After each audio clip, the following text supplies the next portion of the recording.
Welcome to Advanced Lesson Number 1, The Art of Confidence and Brainstorming. So let's talk about confidence in writing. The classic student mistake is to read a prompt and be terrified. You read it, you can't think of an answer in 10 seconds, so you panic and you think you'll never be able to answer the prompt or write your essay. That's ridiculous. That's what a cowardly lion would do. Confidence, just like any other skill, has to be earned. And being confident is not something that comes naturally to most people when they're learning a new skill. You have to go through the paces. You have to get your butt kicked a little bit. So here's how you do it. Now this is what I have to emphasize. What separates an average English student from a great English student is your confidence. You have to have a plan of attack. You have to know the text well. You have to be prepared to write an essay. For those of you who just sit down at a computer and try to force an essay, you're not confident. You just want to get it done. Okay? Students that really want to change who they are, how they read, how they think, you go back to the text and you develop a game plan. Only if you have a game plan can you be a confident English student.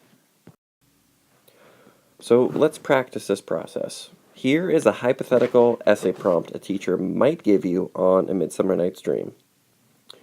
Although many films portray A Midsummer Night's Dream as a happy, upbeat comedy in which some hearts are broken and eventually mended, other directors choose to make the film dark and somber.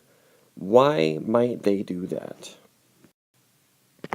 So remember, the mistake is to try to find an answer too quickly, to sit down at your computer and try to write this essay without even thinking about it.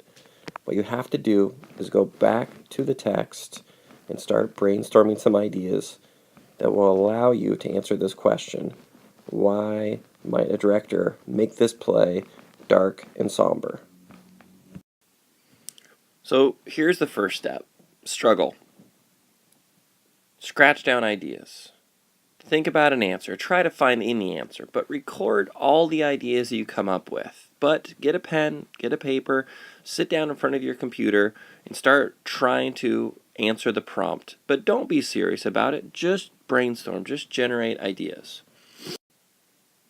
2. Your book should be in front of you. Go back to the text. Try to find those moments in which you realize the play is dark and somber. Now, some readers have better memories than others. For instance, when I read a book, I can usually find any passage I need in the book whenever I need to. However, if you have a bad memory, you should consider renting a film, an adaptation of the book, or go to SparkNotes and review the book. Keep things fresh. You should skim throughout the book as well. Without knowing the text, you cannot write an essay. Or you can, but you're not going to be happy with it and it's going to feel like you're guessing the entire time.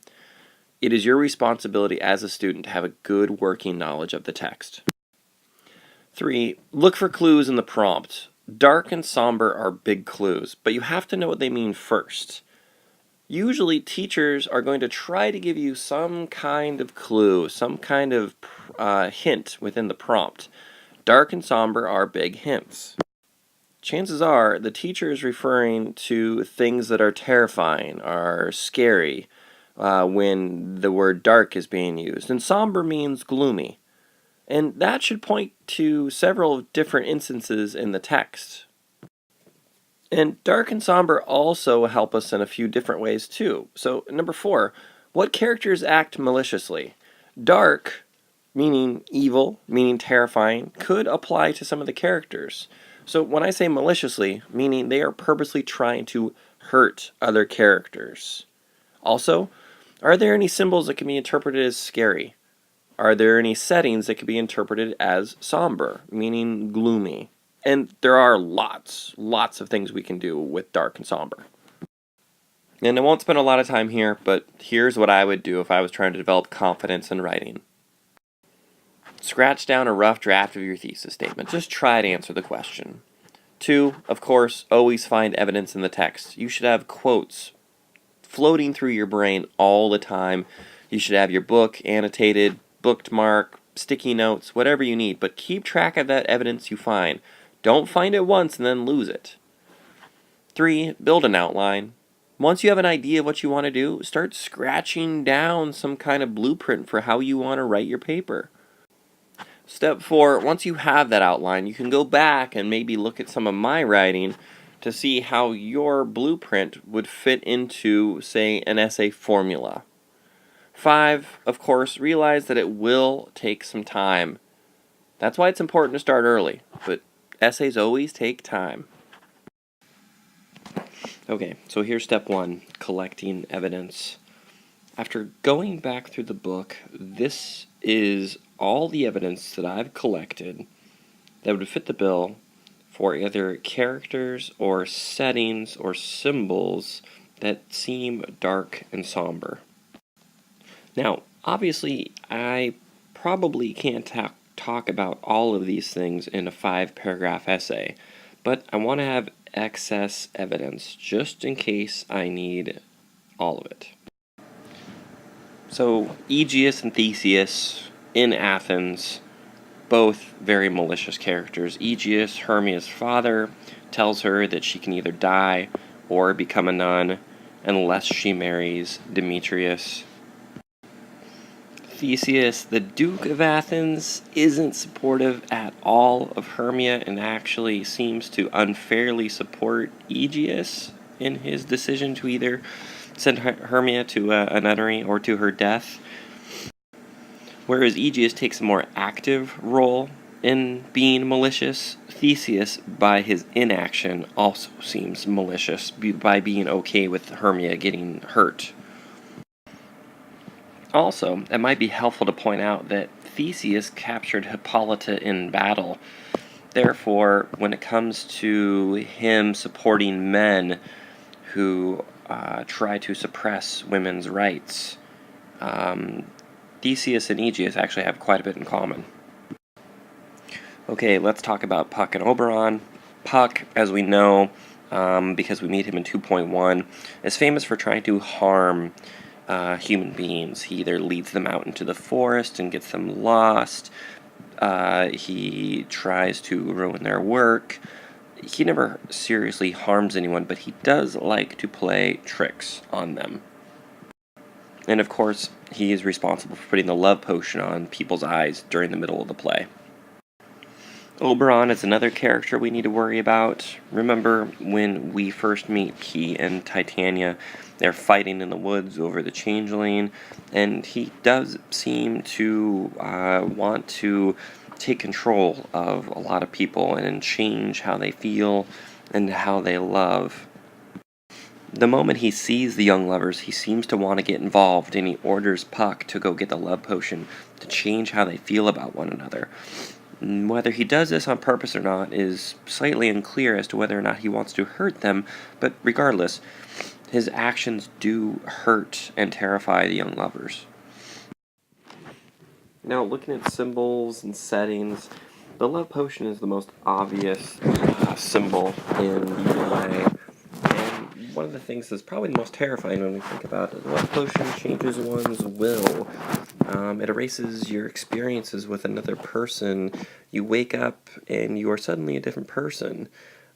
What's so scary about the love potion is we have no control over it, we have no idea where it comes from, and it just appears out of nowhere throughout the play because Oberon and Puck become invisible. So the love potion is very terrifying, although it's cute and funny.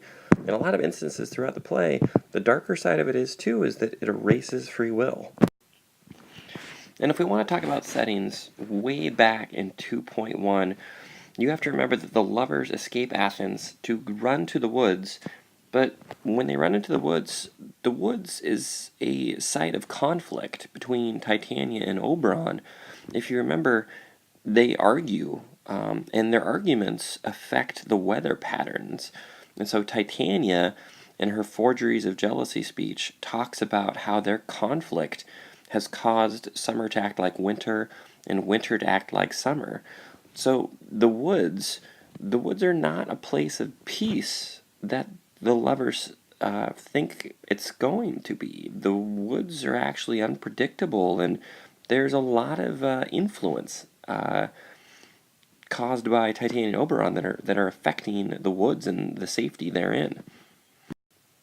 And finally, I think the last thing we could say that makes the play dark, and maybe not somber, but definitely dark, but the lovers betraying one another. It seems like loyalty doesn't exist within this play, at least through the middle of the play. And that does seem to parallel how we often fall in love in our teens, in our 20s. We betray one another, we hurt each other's feelings. But that kind of trickery and lying is definitely a dark, malicious thing to take part in, especially when you think it's under control. But it's often not, since these people are under the influence of love. They don't understand why they might be betraying one another, but they are, and that is a dark thing.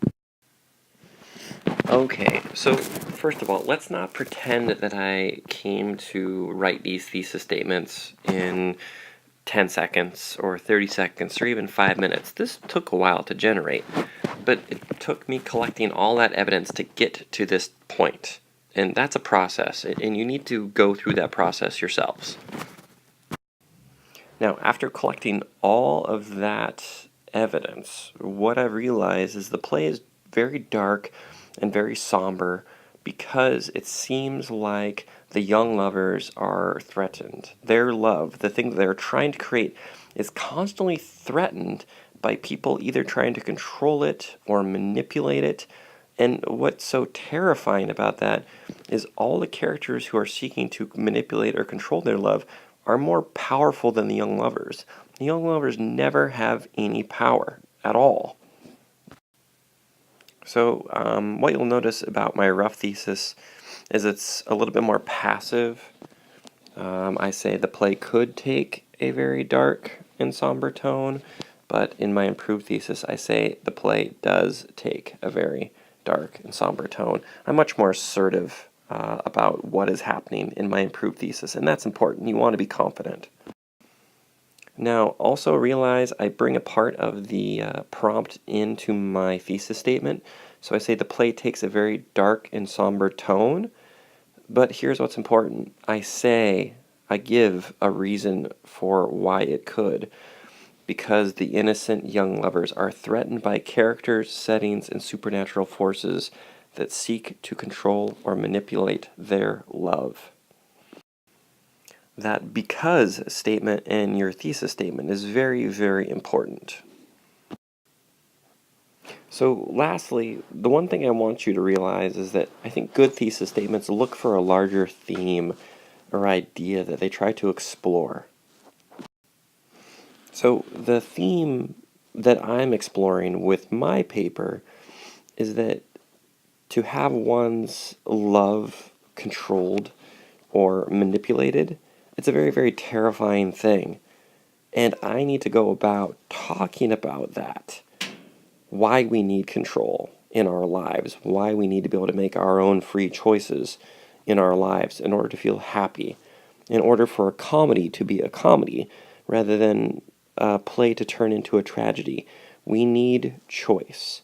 And because that choice doesn't exist so much in A Midsummer Night's Dream, I think we can see how this play could become dark and terrifying and scary, especially when our protagonists are young, they're in love, they're hopeful, they're innocent, and then we see these older, supernatural kings and queens and dukes and fathers take advantage of their naivete and their lack of experience in the world. And I think because we are young ourselves, the play becomes scary. Okay, that's it for this video. Be sure to check out the next advanced skills lesson because I'm going to continue writing this paper with you, and I'm going to write my first body paragraph and show you good commentary, show you how I find evidence, and work my way through that first full body paragraph.